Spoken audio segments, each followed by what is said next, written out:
Hello friends, welcome back to my channel Earth Mom Dehradun. मैं हूं ज्योति और वेलकम है आप सभी का मेरे चैनल में। अगर आप चैनल में नए हैं तो मेक श्योर चैनल को सब्सक्राइब ज़रूर करें। साथ ही साथ नीचे बेल नोटिफिकेशन है, उसको हिट कर दें। मैं जब भी कोई न्यू वीडियो डालूंगी तो आप सभी को उसका नोटिफिकेशन मिल जाएगा। स्पेशली ये मैसेज सिर्फ उनके लिए है जिन्होंने चैनल को अभी तक सब्सक्राइब नहीं किया है। वीडियो भी देखते हो, कमेंट भी करते हो, तो प्लीज़ चैनल को सब्सक्राइब भी कर दिया करो। और जिन्होंने ऑलरेडी सब्सक्राइब किया हुआ है, आप सभी लोगों को दिल से शुक्रिया।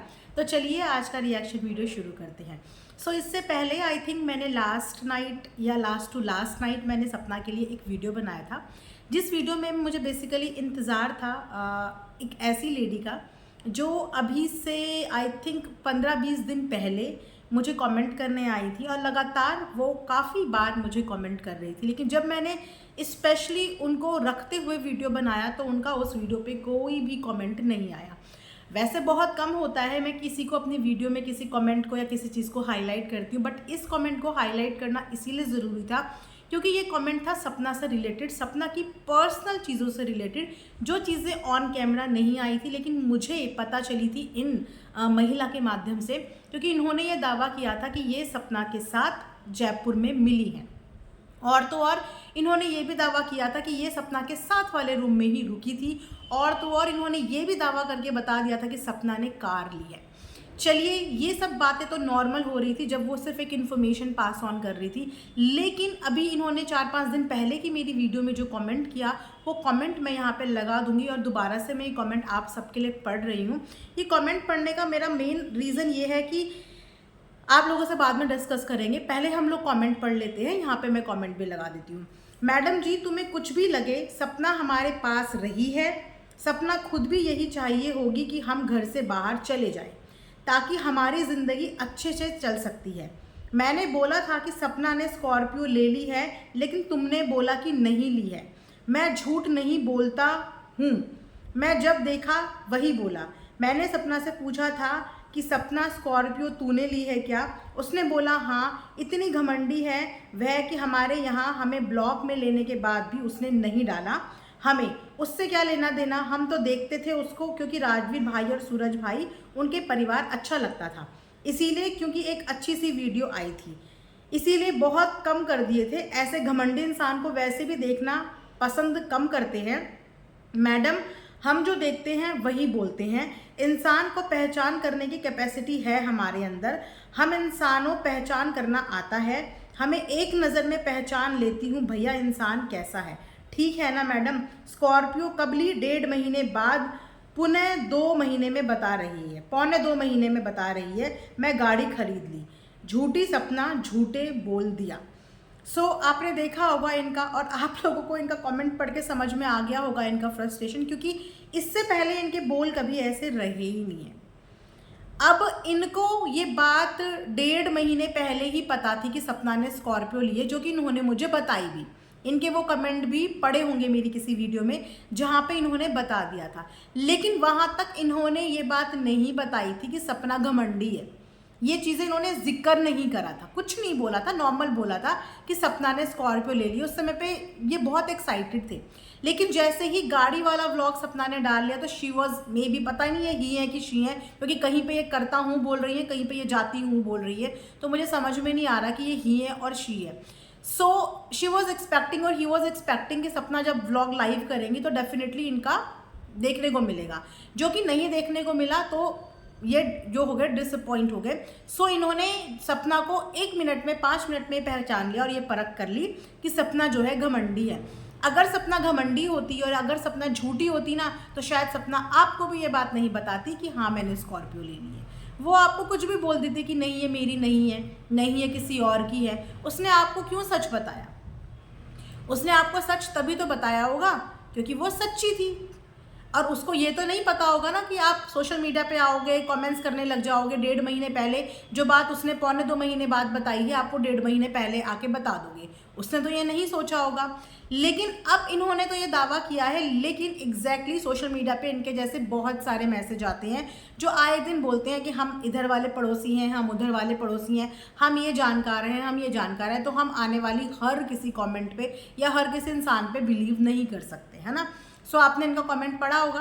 कि कैसे करके ये एकदम से फ्रस्ट्रेट हो गई हैं। तो मैंने सोचा था मैं जब लास्ट वीडियो बनाऊंगी तो ये आके ज़रूर इस बारे में बताएंगे कि इतनी नाराज़गी, सिर्फ इतनी छोटी सी बात पे इतनी नाराज़गी हो गई कि इन्होंने 1 मिनट में सामने वाले को जज करना शुरू कर दिया। अगर सपना आपको पसंद ही नहीं थी और आप सिर्फ उनके हस्बैंड से रिलेटेड देखते थे, तो फिर सपना को देखने के बाद आप उसके पास बात करने के लिए क्यों गए?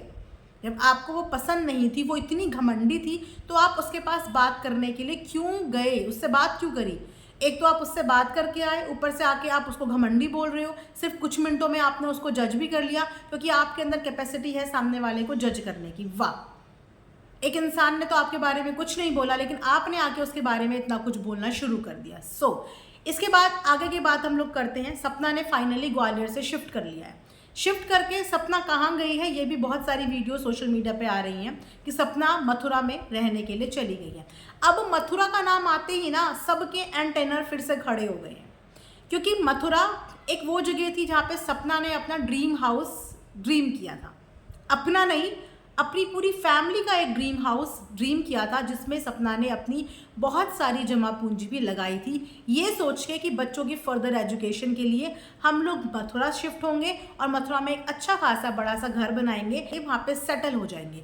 लेकिन लाइफ के आगे क्या होने वाला है, फ्यूचर कभी किसी ने नहीं देखा। अगर हमें फ्यूचर पता हो तो हम कभी भी अपने आगे परेशानियाँ आने ही ना दें। तो सपना को भी अपने फ्यूचर के बारे में कुछ भी आइडिया नहीं था कि उसके फ्यूचर में आगे क्या होने वाला है। उसका ये सपना शायद टूटने वाला है, तो ये सपना उसका टूट गया। उसके बाद वो ग्वालियर गई। ग्वालियर में चीज़ें वर्कआउट नहीं ढंग से करी या जगह उसे नहीं सूट करी, वो वहाँ से मूव होके मथुरा आ गई। अब अगर वो मथुरा आ गई तो कुछ लोगों ने ये बात यहाँ पे फैलानी शुरू कर दी है कि सपना ने अपना हिस्सा ले लिया है और सपना को सपना का हिस्सा मिल गया है। उनके ससुराल वालों ने सपना को हिस्सा दे दिया है, बंटवारा हो गया है, तो मथुरा वाले घर में वो आ गई है।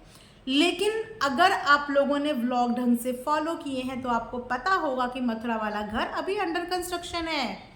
उसको पूरा होने में ऑलमोस्ट साल भर का काम लगा है, जो कि उसने अपनी वीडियो में बताया था कि भी साल भर उसको तैयार होने में लगेगा। और उसने साफ बोला था कि मैं सोशल मीडिया पे ये कमिटमेंट कर रही हूँ कि मैं उनसे कुछ भी नहीं मांगूंगी, कुछ भी नहीं मांगूंगी। और जो घर सपना ने दिखाया है वो घर उसका अपना नहीं है, क्योंकि उस घर पे अगर आपने व्लॉग ढंग से देखा होगा तो उसने क्या बोला कि ऊपर वाला रूम हमें फर्निश्ड मिला हुआ है, नीचे वाला रूम खाली है। फर्निश्ड मिला हुआ है मतलब कि वो एक रेंटल प्रॉपर्टी है जहाँ पे वो गई हुई है। वहाँ पे जाने का रीज़न क्योंकि वहाँ पे उसके अपने लोग हैं इर्द गिर्द, नज़दीक सब कुछ है, मायका नज़दीक है, अपने लोग इर्द गिर्द हैं। और मथुरा वो पहले से ही सेटल होना चाहती थी, इसीलिए शायद मथुरा में उसने एक ह्यूज इन्वेस्टमेंट अपनी ज़िंदगी का किया था, क्योंकि वो सिटी में शायद वो सेटल होना चाहती थी। लेकिन अफरा तफरी में वो ग्वालियर गई। बोलते हैं ना कि किस्मत, कभी कभी हमें खुद नहीं समझ में आता कि किस्मत हमें कहाँ खींच के ले जाती है। और लाइफ ठोकरें भी इसीलिए देती ताकि ज़िंदगी हमारी आगे की हमें समझ में आ जाए कि हमें आगे आखिर करना क्या है। तो ना तो सपना ने अभी कोई बंटवारा किया है, ना उसको बंटवारे में वो घर मिला है, ना ही उसका वो अपना घर है, ना ही ये वो वाला घर है जो सपना मिलके अपने परिवार के साथ बना रही थी। इनफैक्ट आज भी उसके हर टाइटल में यही साइन और यही मैसेज है कि कभी तो वहाँ तक उसके दिल की बात पहुँचे और उनको समझ में आए कि वो लड़की आज भी इस बात का इंतज़ार कर रही है कि आप लोग उसको बुला लो, अपने घर के बच्चों को बुला लो। अगर उसके अंदर एरोगेंस होता तो वो अपनी हर वीडियो में उनको याद करते हुए बच्चों को दिखाती नहीं, टाइटल ऐसे डालती नहीं। कहीं ना कहीं वो अपनी फीलिंग्स उन तक पास ऑन करना चाह रही है कि इतनी सारी चीज़ें सोच सकते हो तो ये भी तो सोचो कि वो लड़की अपने घर आने के लिए तरस रही है। लेकिन कभी कभी हमारी सेल्फ रिस्पेक्ट पे बात आ जाती है तो वहाँ पे इंसान इतना मजबूर हो जाता है कि बिना बुलाए ऐसा लगता है कि क्या करूँ मैं। और दूसरी बात, मैं अंशु की कमेंट सेक्शन में भी पढ़ रही थी कि कुछ लोग तो कमेंट्स ऐसे करते हैं जैसे कि कमेंट सेक्शन धमकाने के लिए बना है या फिर ब्लैकमेल करने के लिए बना है कि अगर तुम ये करोगे तो हम ये कर देंगे, अगर तुमने ऐसा किया तो हम वैसा कर देंगे। भाई कमेंट सेक्शन आप लोगों के ओपिनियन देने के लिए बना है, आप वहाँ पे जाके अपना ओपिनियन दे सकते हो, किसी को धमका नहीं सकते हो, किसी को ब्लैकमेल नहीं कर सकते हो। जिस तरीके से वहाँ पे अंशु के साथ बात करी जा रही है ना, वो साफ ऐसा लग रहा है कि उसको धमकाने और डराने की कोशिश की जा रही है। तुमने ऐसा करा तो हम ऐसा कर देंगे, तुमने ऐसा करा तो हम ऐसा कर देंगे, तुम जाओ, तुम शिवपुरी जाओ। सबसे पहली बात कि शिवपुरी से सबसे पहले अंशु गई थी, और अगर अंशु को वहाँ से नहीं भेजा जाता तो सपना उस घर से हिलती भी नहीं। आप लोग भूल कैसे जाते हो वीडियो? पहले अंशु के पीछे सपना ने वो घर छोड़ा है, सपना के पीछे अंशु ने वो घर नहीं छोड़ा है। सपना से पहले अंशु को उस घर से भेजा गया और उस चीज़ की वजह से सपना इतनी ज़्यादा डिसअपॉइंट हो गई कि वो सपना को ऐसा लगा कि अंशु को भेज के इन्होंने मेरी सबसे कमज़ोर कड़ी पे वार कर दिया, और अंशु के जाते ही सपना वहाँ से चली गई। सपना की वजह से अंशु नहीं गई, अंशु के जाने की वजह से सपना ने वो घर छोड़ा। और आज आप अगर अंशु को उस घर में जाने की सलाह दे रहे हो कि अंशु तुम जाओ, अंशु तुम जाओ, तो फिर सपना को भी बोलो ना कि सपना तुम भी वहाँ जाओ, तुम भी वहाँ जाओ। क्योंकि सपना ने उस घर से बाहर कदम अंशु के लिए निकाला था। अंशु ने खुद की अपनी वीडियो में ये बोला है कि मैं भाभी को अपनी तरफ से फ्री कर चुकी हूँ, मैं अपनी तरफ से फ्री कर चुकी हूँ। तो पहले अंशु को उस घर से भेजा गया, उसके पीछे सपना वहाँ से आई। और अगर आज अंशु वापस जाती तो फिर सपना का वहाँ से आने का मतलब क्या था? अंशु के लिए ही तो बाहर निकली थी। अगर अंशु वहाँ वापस जाती तो फिर सपना को भी वहाँ पे वापस जाना चाहिए। अगर अंशु को वापस बुलाया जाता है तो सपना को भी वापस बुलाना चाहिए। ये किस तरीके की आप लोग बायसनेस कर रहे हो? चीज़ें सारी चीज़ें खड़ी ही इसीलिए हुई थी क्योंकि उन्होंने सपना की उस दुखती रग में वार कर दिया जो थी उसके लिए अंशु। आज भी भले ही इन दोनों के बीच में मनमुटाव होगा, भले ही बहुत सारी चीज़ें होंगी, लेकिन आज भी सपना की कवर फोटो में अंशु के साथ ही फोटो है। आज भी सपना की चैनल की फ़ोटो में अंशु के साथ ही फ़ोटो है। जबकि अंशु को जब चैनल हैंडओवर किया तो अंशु ने अपना चैनल का नाम तुरंत चेंज करके अपना नाम रख दिया, लेकिन सपना इतने इश्यूज़ के बाद भी उसकी कवर फ़ोटो में आज भी आपको अंशु ही देखने को मिलेगी। उसकी प्रोफाइल पिक्चर में आज भी अंशु ही देखने को मिलेगी। आज भी वहाँ पे सपना और अंशु का नाम लिखा हुआ है, सपना अंशु। चीज़ें थोड़ी देर के लिए बिगड़ती ज़रूर है, लेकिन दिल से कोई किसी के नहीं उतरता। बहुत समय का रिश्ता है। हमें नहीं पता कि किस मजबूरी में बात नहीं कर रहे हैं, क्या मजबूरी हुई होगी कि सपना बहुत दूर की सोच लेती है, चीज़ें बहुत दूर की सोच लेती है, बहुत ओवर थिंकिंग कर लेती है। तो हो सकता है बहुत दूर की सोचने के बाद ही उसने अंशु के साथ अपना एक डिस्टेंस मेंटेन कर लिया हो। मैंने सोचा थोड़ा सा इस बारे में मैं बात कर लूँ, क्योंकि बंटवारे को लेके, प्रॉपर्टी को लेके फिर से अफवाहें फैलने लग गई हैं। फिर से अफवाहें, मतलब कोई भी एक नया स्टेप इंसान बढ़ाता है तो स्टेप बढ़ाने से पहले कुछ अफवाहें फैल जाती हैं। तो अफवाहों में आप लोग बिल्कुल भी कुछ भी बिलीव मत करो। अभी उसकी ज़िंदगी खुद ही नहीं उसे समझ में आ रहा है कि मेरी ज़िंदगी कब जाके सेट होगी। अभी उसकी ज़िंदगी उसको सिर्फ रोलर कोस्टर की तरह ऊपर नीचे चढ़ा रही है। अभी वो स्टेबल हुई ही नहीं है। अभी स्टेबल होने में पता नहीं, जहाँ भगवान की मर्जी होगी भगवान उसको उस जगह पे जाके स्टेबल कर देंगे। हो सकता है कि भगवान की यही मर्जी हो कि ये अपने घर वापस जाए और वहीं पे जाके इसकी ज़िंदगी स्टेबल हो जाए। कुछ भी किसी की लाइफ में जब चीज़ें आती हैं ना, तो वो ऊपर वाले की ही वजह से होता है। वो ही ऐसा चक्रव्यूह चलाता है कि इंसान सिर्फ उसके इशारों पे घूमता और चलता फिरता ही रहता है। और जब तक वो नहीं रुकता तब तक इंसान का ठिया ठिकाना कुछ भी नहीं रुकता।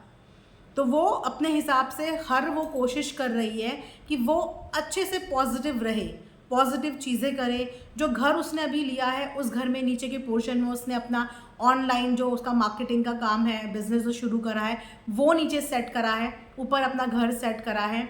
उसके बाद आज एक न्यू टैलेंट सपना के अंदर मैंने तो फर्स्ट टाइम देखा। आई डोंट नो कि आप में से कितने लोगों को इस बारे में पता था कि सपना मेहंदी भी लगाना जानती है। एक लड़की जो मेकअप इतना अच्छा करना जानती है, स्टिचिंग इतनी अच्छी कर सकती है, नेल आर्ट इतना अच्छा कर सकती है, कुकिंग इतनी अच्छी कर सकती है, डांस इतना अच्छा कर सकती है, वो मेहंदी लगाना भी इतना अच्छा जानती है। इतने सारे गुण उस लड़की के अंदर भरे हुए हैं कि वो ज़िंदगी में कभी हार नहीं मान सकती। वो जिस जगह पे हाथ डालेगी उस जगह पे उसे सिर्फ अपना टाइम देना है, वरना हर चीज़ उसके हाथ में। बोलते हैं ना, अगर आपके हाथ में कला है ना तो आप ज़िंदगी में कभी भी भूखे नहीं मर सकते हो।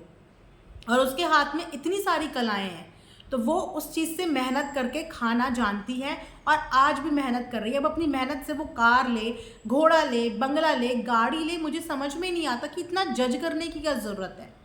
उसके पास बहुत पैसा है, वो पैसा वो चोरी करके नहीं लाई है, पहले तो किसी को पता नहीं है कि उसके पास कितना पैसा है, और अगर उसके पास पैसा है भी तो क्या वो कहीं से डकैती या चोरी करके लाई है? वो कमा रही है, वो पैसा मेहनत कर रही है। शायद एक यूट्यूबर की मेहनत एक यूट्यूबर ही जान सकता है, एक इन्फ्लुएंसर की मेहनत एक इन्फ्लुएंसर ही जान सकता है। कुछ आम पब्लिक जो इस ज़िंदगी को नहीं जीते, शायद उन्हें लगता है कि 15-20 मिनट की रील बनाने में, 15-20 मिनट के व्लॉग बनाने में क्या ही जाता है, ये क्या ही काम है। लेकिन जो एक्चुअल में ये ज़िंदगी जी रहा है, जो एक्चुअल में ये काम कर रहा है ना, उसको पता होता है कि ये काम कितना ज़्यादा टाइम टेकन है, इस काम में कितनी ज़्यादा मेहनत लगती है। देखने वालों को लगता है 15 ही मिनट का तो था, क्या था, लेकिन इन चीज़ों में बहुत मेहनत लगती है। तो किसी की भी मेहनत को प्लीज़ आप लोग इस तरीके से गलत निगाहों से मत देखो। वो मेहनत करके कमा रही, चाहे लाखों कमाए, करोड़ों कमाए, चाहे हज़ारों कमाए, मेहनत करके कमा रही है और अपनी मेहनत से चीज़ें ले रही है। किसी से छीन के नहीं लाई, किसी से मांग के नहीं लाई, अपनी मेहनत की कमाई से ले रही है। सो प्लीज़, एक औरत जो अपनी ज़िंदगी में संघर्ष कर रही है, अपने बलबूते पे कर रही है, आई थिंक हमें इस चीज़ को देख के खुश होना चाहिए। और ज़िंदगी में हर लड़की को, हर औरत को यही सिखाना चाहिए कि बेटा ज़िंदगी में हमेशा अपने पैरों पे खड़ी रहो, किसी और के पैसों के मोहताज कभी मत रहो। अपना कमाओ, अपना खाओ, अपनी कमाई में इंसान कुछ भी करे, उसको जज नहीं करना चाहिए। सो आई होप कि आप लोगों को मेरी बातें समझ में आई होंगी। कमेंट सेक्शन में कमेंट करके आप ज़रूर बताइएगा कि आप लोगों को मेरा वीडियो कैसा लगा। तब तक अपना ध्यान रखिए, मिलेंगे नेक्स्ट वीडियो में। Thanks for watching earth Mom Dehradun.